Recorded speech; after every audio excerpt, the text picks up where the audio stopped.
सुलह हुदैबिया का एक पॉइंट ये था कि 10 साल तक मुसलमानों और काफिरों के दरमियान कोई लड़ाई नहीं होगी। इससे मुसलमानों को थोड़ा टाइम मिला और उन्होंने रिलैक्स होकर इस्लाम की दावत देना शुरू की। इस्लाम कबूल करने के बाद सहाबा की जिंदगी बाकी अरबियों से बिल्कुल अलग हो चुकी थी, जिससे अरब के लोग बहुत इम्प्रेस होते थे और आहिस्ता आहिस्ता बहुत सारे लोग इस्लाम की दावत कबूल करने लगे। इन सब में मक्का के दो बहुत इंपॉर्टेंट लोग खालिद बिन वलीद और अमर बिन आस भी थे। और खालिद बिन वलीद के लिए तो इस्लाम कबूल करना बहुत मुश्किल था, क्योंकि कुरान में वलीद बिन मुगीरा, जो खालिद बिन वलीद के वालिद थे, उनके बारे में बहुत सख्त वर्ड्स यूज किए गए थे। और अरब में खानदान और स्पेशली बाप की इज्जत सबसे इंपॉर्टेंट चीज होती थी। लेकिन फिर भी खालिद बिन वलीद ने अपने वालिद और पूरे खानदान के खिलाफ जाकर इस्लाम कबूल कर लिया।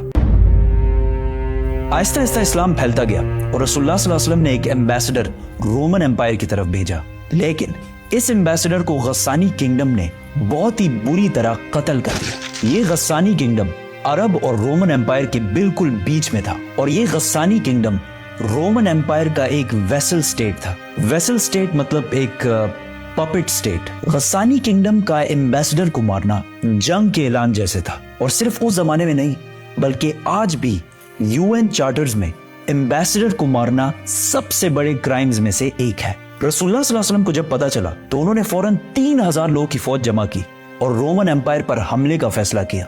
ये फौज मुसलमानों की सबसे बड़ी फौज थी। इससे पहले मुसलमानों ने इतनी बड़ी फौज कभी जमा नहीं की थी। रोमन एम्पायर इससे कुछ ही अरसा पहले पर्शियन एम्पायर से एक बहुत खतरनाक जंग जीत चुकी थी। रोमन और पर्शियन एम्पायर उस जमाने के दो बड़े सुपर पावर्स थे, जिस तरह आज अमेरिका और चाइना है। और इस जंग में कौन जीतेगा ये कुरान ने इस जंग के खत्म होने से पहले ही बता दिया था। ये भी बहुत जबरदस्त स्टोरी है, तो सब्सक्राइब। ये रोमन एम्पायर का पीक दौर था। इससे पहले अरबों ने रोमन एम्पायर पर कभी भी हमला नहीं किया था और रोमन एम्पायर से जंग करना बिल्कुल सुसाइड समझा जाता था। जब अरबों को पता चला कि सिर्फ 3000 मुसलमान रोमन एम्पायर पर हमला कर रहे हैं, तो उन्होंने बहुत मजाक उड़ाया और कहा कि इन 3000 में से एक भी बंदा जिंदा बचकर वापस नहीं आएगा और रोमन एम्पायर इसके बाद मदीना पर हमला करके मुसलमानों को खत्म कर देगा। रसूलुल्लाह सल्लल्लाहु अलैहि वसल्लम ने इस फौज का लीडर ज़ैद बिन हारिसा रज़ियल्लाहु तआला अन्हु को बनाया। इस्लाम से पहले ज़ैद बिन हारिसा को रसूलुल्लाह सल्लल्लाहु अलैहि वसल्लम का बेटा माना जाता था और बाकी फौज को बताया कि अगर ज़ैद बिन हारिसा शहीद हो जाए तो तुम्हारा नेक्स्ट लीडर जाफर बिन अबी तालिब होगा, जो हजरत अली रज़ियल्लाहु तआला अन्हु के भाई थे। और अगर जाफर भी शहीद हो जाए तो तुम्हारा लीडर अब्दुल्ला बिन रवाहा होगा। और इन्हें कहा उस जगह पर जाओ जहां इन्होंने हमारे एम्बेसडर को शहीद किया था और इन्हें इस्लाम की दावत दो। अगर ये लोग इस्लाम कबूल ना करें, सिर्फ और सिर्फ तब इनसे लड़ाई करना। और हाँ, किसी बच्चे, बूढ़े या औरत को अंडर एनी सर्कमस्टांसेस नुकसान नहीं पहुंचाना और दरख्तों को भी नहीं काटना। ज़ैद रज़ियल्लाहु तआला अन्हु 3000 फौज लेकर रवाना हुए तो रास्ते में उन्हें पता चला कि रोमन्स 2 लाख फौज लेकर मुसलमानों की तरफ आ रहे हैं। 2 लाख, 3000 वर्सेस 2 लाख। इस एनिमेशन को देखें, इससे थोड़ा अंदाजा होगा कि इन दो फौजों में कितना बड़ा डिफरेंस था। ये है एग्जैक्टली 3000 लोगों की फौज और इसके सामने ये है 2 लाख लोगों की फौज।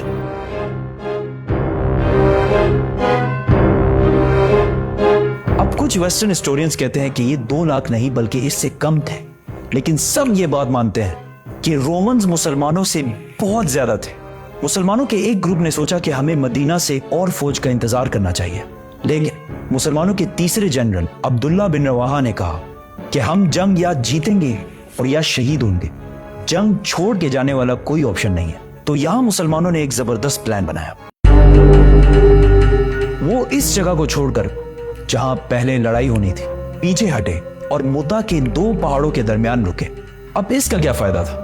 फायदा ये था कि अगर ये 2 पहाड़ ना होते और मुसलमान 2 लाख रोमन्स पर हमला करते तो रोमन्स मुसलमानों को चारों तरफ से घेर कर खत्म कर सकते थे। लेकिन इन 2 पहाड़ों की वजह से रोमन फौज ज्यादा स्ट्रेच नहीं हो सकती थी, तो लड़ाई में इनके ज्यादा नंबर्स होने का इतना फायदा ना होता। दोनों फौजों ने हमला किया और लड़ाई शुरू हुई। ज़ैद बिन हारिसा ने मुसलमानों की फौज का झंडा उठाया और बहुत फियर्स लड़ाई की, लेकिन वो शहीद हो गए।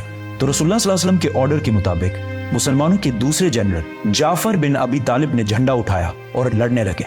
लेकिन जिस हाथ में उन्होंने झंडा पकड़ा था वो हाथ कट गया।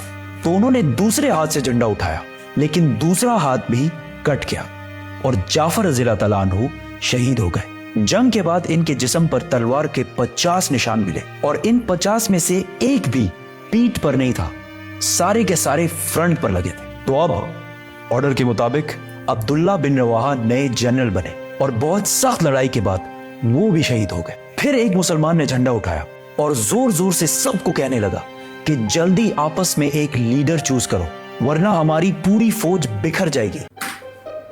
ये जंग मदीना से 1000 किलोमीटर दूर मुता में हो रही थी, लेकिन रसूलुल्लाह सल्लल्लाहु अलैहि वसल्लम ने इस जंग के बारे में मदीना में मुसलमानों को पहले ही बता दिया था कि सबसे पहले जैद ने झंडा उठाया और वो शहीद कर दिए गए। उसके बाद जाफर ने झंडा उठाया और वो भी शहीद कर दिए गए। उसके बाद अब्दुल्ला बिन रवाहा ने झंडा उठाया और वो भी शहीद कर दिए गए। उसके बाद मुसलमानों ने सैफुल्लाह, अल्लाह की तलवारों में से एक तलवार को अपना लीडर बना लिया है। इस फौज में अब तक खालिद बिन वलीद एक आम सिपाही की तरह लड़ रहे थे और लड़ते लड़ते 9 तलवारें तोड़ चुके थे और ये मुसलमानों की तरफ से उनकी पहली जंग थी। तो सारों ने unanimously without any doubt Khalid bin Walid को जंग के दरमियान ही अपना लीडर और जनरल बनाया। खालिद बिन वलीद रज़ी अल्लाह तआला अन्हु को पता था कि रोमन्स को इस जंग में हराना इम्पॉसिबल है, लेकिन अगर वो ये जंग छोड़कर चले गए तो रोमन्स मुसलमानों को कमजोर समझकर मदीना पर भी हमला कर सकते हैं। तो अब मुसलमानों को एक ऐसी गेम खेलनी थी कि मुसलमान वापस भी चले जाए और रोमन्स इन्हें कमजोर समझकर इन पर हमला भी ना करें। तो उस रात खालिद बिन वलीद रज़ी अल्लाह तआला अन्हु ने अपनी फौज को रीशफल किया, मतलब राइट वालों को लेफ्ट और पीछे वालों को आगे किया। अगले दिन जब जंग शुरू हुई तो पहाड़ों से धुआं उठने लगा और कुछ ड्रम्स की आवाजें आना शुरू हुई। तो रोमन्स को लगा कि मुसलमानों की मदद के लिए मदीना से एक बहुत बड़ी फौज पहुंच गई है और आहिस्ता आहिस्ता मुसलमानों की फौज बहुत ही ऑर्गेनाइज्ड और प्लान्ड तरीके से जंग से पीछे हटने लगी। ऐसा लग रहा था कि मुसलमान चाहते हैं कि रोमन्स इनका पीछा करें और वो इनको ट्रैप कर दें। रोमन्स ने सोचा कि मुसलमान हमारे साथ बहुत बड़ी गेम खेल रहे हैं, ये चाहते हैं कि हम इनका पीछा करें और ये ओपन डेजर्ट में अपनी बड़ी फौज के साथ हमें खत्म कर दें। तो रोमन्स ने ये सब देखकर मुसलमानों का पीछा नहीं किया और मुसलमानों की फौज आहिस्ता आहिस्ता वहां से पीछे हटकर मदीना पहुंच गई और मुसलमानों की फौज को रोमन्स के मुकाबले में बहुत कम नुकसान हुआ। मदीना वालों ने सोचा कहीं ये लोग जंग से भाग कर तो नहीं आए, तो उन्होंने इस फौज को बहुत ही बुरा भला कहा। लेकिन रसूलुल्लाह सल्लल्लाहु अलैहि वसल्लम ने कहा ये भाग कर नहीं आए, ये हमारी मदद लेने के लिए आए हैं और बहुत जल्द हम रोम पर दोबारा हमला करेंगे। ये जंग तो रोमन्स और मुसलमानों के दरमियान थी, लेकिन पूरा अरब इस लड़ाई को बहुत गौर से देख रहा था, क्योंकि पहली बार अरब ने माइटी रोमन एम्पायर की ताकत को चैलेंज किया था। तो जब उन्होंने देखा कि 2 लाख फौज से लड़ने के लिए सिर्फ 3000 लोग गए और ठीक ठाक वापस भी आ गए, तो ये अरब की तारीख में बहुत ही इम्पॉसिबल काम हुआ था, जिससे बाकी अरब के दिलों में मुसलमानों के लिए बहुत इज्जत पैदा हुई। और अरब के वो कबीले जो हर जंग में खंदक, बदर, ओहद में मुसलमानों के हमेशा खिलाफ होते थे, जंगे मुता के बाद इस्लाम की तरफ आने लगे और मदीना की ये छोटी सी रियासत आहिस्ता आहिस्ता हर तरफ फैलने लगी। अब यहाँ कुछ हिस्टोरियंस कहते हैं कि रोमन्स इतनी छोटी फौज से जंग सिर्फ इसलिए हारे क्योंकि रोमन एम्पायर कुछ साल पहले पर्शियन एम्पायर से जंग के बाद बहुत कमजोर हो चुकी थी। उस जंग में पर्शियन एम्पायर ने रोमन एम्पायर को बिल्कुल तबाह बर्बाद कर दिया था, लेकिन उसी टाइम कुरान के सूरह रोम में कहा गया था कि ये जंग पर्शियंस नहीं रोमन्स जीतेंगे। और ये भी बहुत इंटरेस्टिंग स्टोरी है। सब्सक्राइब।